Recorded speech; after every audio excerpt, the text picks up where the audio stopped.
Recently, Netflix released a new Avatar The Last Airbender live-action series. And if you're a longtime fan, your first reaction was probably, oh no, not again! And then it was probably, oh gee, this will be great! And then it was probably, oh no, not again! But I'm gonna be real with you, stuff like Sokka maybe not being indigenous, that's the word I'm looking for, isn't something I'm gonna talk about, not because I don't think it's important, but because people way more knowledgeable about that have made more videos, and I want to focus on the series itself and not stuff involving the actors. So, disclaimer, I do think that the series as it is good.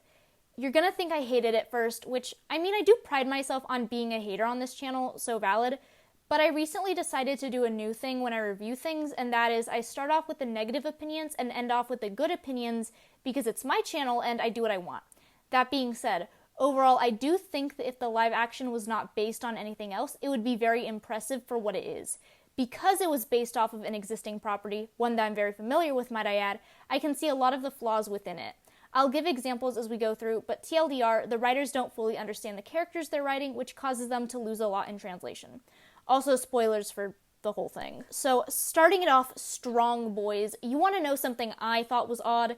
The fact that Aang was so accepting of his circumstances. Gran was like, yeah, there was a genocide. You're the last of your kind. And also, you've been on ice for 100 years. And he just accepted that. What I liked about how the cartoon did it was that there were hints before he found out. There was reason to believe things were not as they seemed. But he didn't believe it because he was a 12-year-old kid, and that's such a hard thing to believe, much less accept. Katara kept telling him, I don't think we're going to find any airbenders here, and he didn't believe it or understand until he saw Gyatso's body.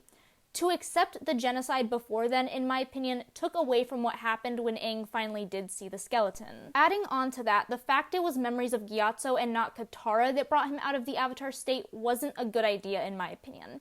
I think we've had enough scenes with Gyatso in them to understand his importance to Aang, and by having Katara's words not reach him, it feels as if she's less important than she is.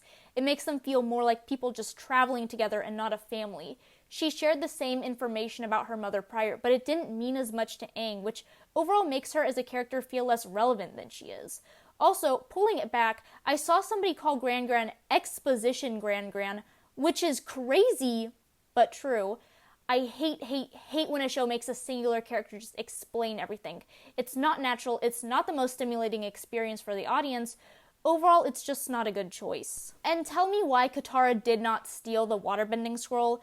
Again, to have it handed to her isn't a stimulating experience. It's not interesting, it's not engaging. Not only that, her stealing it added and emphasized parts of her personality that are important. I know it was a whole episode and they needed to cut it out, but I don't see why she couldn't have quickly stolen it from Gran. She's so much more passive in the live action, and I know bitches have been complaining about her since day one, but here's the thing. They're wrong, and stupid, and dumb. They're liars, they're cheats, and they're wardrobes. People always complain about female characters for doing shit like getting mad. Why would you, as the writer of this complex female, dumb her down and strip her of her personality because some man who lives in his mother's basement on the internet told you to? And granted, I technically don't know if that's why they did it, but also it probably is. In the cartoon, Katara was a bitch who shit. The live action has turned her into a girl who poops. As a Katara fan, I can't say I'm happy about that. Also, I thought it was interesting that a lot of characters had very neutral reactions to Aang being the Avatar or the Last Airbender. Like, okay, they did take note of him being the Avatar, I'll give them that. But not a lot of characters seemed interested in the fact that he's the last of his kind. I feel like if an entire race of people were famously all killed, people would be a little more shocked that there's a surviving member 100 years later. But what do I know? Nothing, I guess. Bumi was interesting because here's the thing. In the live action, Bumi was pissed at Aang because he's not prioritizing being the Avatar. He's not willing to make the tough decisions that come with it. But the thing is, he literally is. He's embraced his role as the Avatar. He's tried to help people to the best of his ability. He immediately made priorities. So what do you mean he's not willing to do it? What do you mean he's not trying or doesn't even understand what he's supposed to do? He's literally doing it. Granted, in the cartoon, he did get sidetracked very often, but he doesn't in the live action. So what the hell are you even talking about? Maybe he isn't doing good, but he isn't not doing it. It's kind of like if I turned in assignments that were all barely passing and my teacher yelled at me for not turning them in. I literally did. They're not good, but I literally did. Also, what was up with the Cave of Two Lovers? Why were the siblings in there? Okay, if the love in question is supposed to be more general and not lovers, then I would understand it. But in the cartoon, Aang and Katara were in the cave and they were supposed to be the two lovers. I'm not mad. Like, I think they probably just didn't think that through. But nice try, guys. I also thought changing Ko the face stealer to not steal your face when he sees emotion was interesting. And I wish they kept it. But, like, I'm not super mad. Just don't like it. I didn't like Zuko and Ozai's fight, particularly the fact that Zuko fought back. I think it's a lot more telling of who he is as a person in the cartoon. He chose to not fight back, and that's why he got the scar.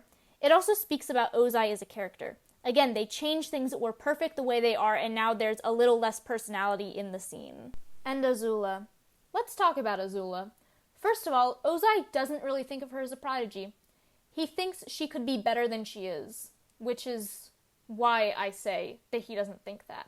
Because I can't really say that this version of Ozai would say that she was born lucky, because there's literally no reason to think that he thinks that.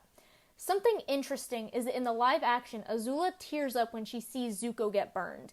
In the original, she smiled at it. This isn't a girl whose mother would think of her as a monster. What made Azula so interesting in the original is that she was crazy, sociopathic. She wanted people to suffer. She saw people as pawns in her game. She was a foil to Zuko in the way that he deserved redemption and she didn't. I feel like they're taking away from her the stuff that makes her special, and they're making her more of a victim. And they're taking away that nuance. Her complexity, her apathy, that's what made her interesting. Making her just a girl takes away so much needed complexity. So I'm not mad, but what happened to Yue's wig? I was going to mention this in the good section, but I'll mention it here. The costumes, the casting, the sets, top tier. Exactly what I expect from an Avatar The Last Airbender live action. Perfection at its finest. So what happened here specifically? Why was Yue's wig like this? All the other wigs in the show look fantastic. So what happened? Again, I'm not mad. It doesn't ruin my experience, but it's definitely something I took note of. I am kind of mad that Pakku didn't see Gran Gran's necklace because I feel like that was important. Again, it's something that added so much life into the world, and they took it out for what? Why would you forget that? I mean, it's not the end of the world, but still. Similar to the necklace and the fight between Ozai and Zuko, I do not like the way that Zhao died, because I think the way the original did it was much better. In the original, Zhao and Zuko fight before the water spirit grabs Zhao, and Zuko holds out his hand trying to save him. Zhao rejects it because he would rather die than be saved by Zuko. I keep saying this over and over. These are small details. These are things people could very easily miss. But it's something that tells such a unique story within such a small detail. It tells us who Zuko is, that he's willing to save somebody who tried to kill him. It tells us who Zhao is, that he'd rather die. His death had no emotion behind it in the live action, and that bothered me. Okay, guys, hater era over. What are some things I liked about this series? Do I like anything? Quite a bit, for your information. I liked that the beginning showed us what happened before the genocide, how Sozin carried it out, Aang's last moments at the temple. I feel like the dramatic irony of seeing both of those scenes and knowing what's to come is very intriguing as an audience member. And while I talked shit about the writing, I have to say the acting is phenomenal, and they perfectly chose every single actor. Every single one of them perfectly embodies their character, even in interviews, which is amazing. Even though I wish the show kept the scene where Sokka is sexist to Suki, causing her to teach him how to be a Kyoshi warrior, I do like what they ended up doing with it, and I think they were able to make Sokka and Suki's relationship believable either way. I've been blabbering about how they've removed a lot of scenes that added story and character, but I do like that they added Zuko and Iroh flashbacks, and I think they helped us as the audience understand why they're so close. Also, guys, I like that it was June that thought Iroh was cute and not the other way around. Unpopular opinion ahead. I never liked the way Iroh treated June. I thought it was weird and uncomfortable and low-key sexual harassment, and most people I know agree, but I know some people don't. I remember bringing it up one time, and somebody told me to shut up because I'm looking for an excuse to cancel Iroh because I know he's never done anything wrong, which was a crazy sentence. I'm not trying to cancel Iroh. I can like him as a character while thinking the way that he acted in a specific episode was gross. And also, Iroh has definitely been in the wrong in the past. That's the point of his character. And also, June wasn't like purposely trying to fall onto him or anything, she was just calling him cute, which made the scenes funnier and more enjoyable, and not gross. June has finally achieved justice, and I am happy to say that. The final note I took was that I appreciated that there were bodies after the siege of the North, because it really showed us how serious and dangerous this whole battle was. People died, some of the casualties were characters we had previously been introduced to. It shows us the severity of what's been going on, and I do think that was a plus. So that's all I have to say about the live action so far. I've actually been thinking about changing up my videos. I've gotten some critiques about my background gameplay that, it doesn't fit the vibe, which is true, by the way, I know that. I originally tried to make this video in my room, showing my face, but it ended up being a whole lot of stuttering because I didn't feel like I could use a script if I showed my face, and then I just didn't know what to say. But it is something that I plan on changing, and possibly in the near future, I will. I'm not sure yet. We'll figure it out. If you like this video, make sure to leave a like or dislike, whichever you fancy. Subscribe if you want to see more content, and with that, I hope you have an excellent day.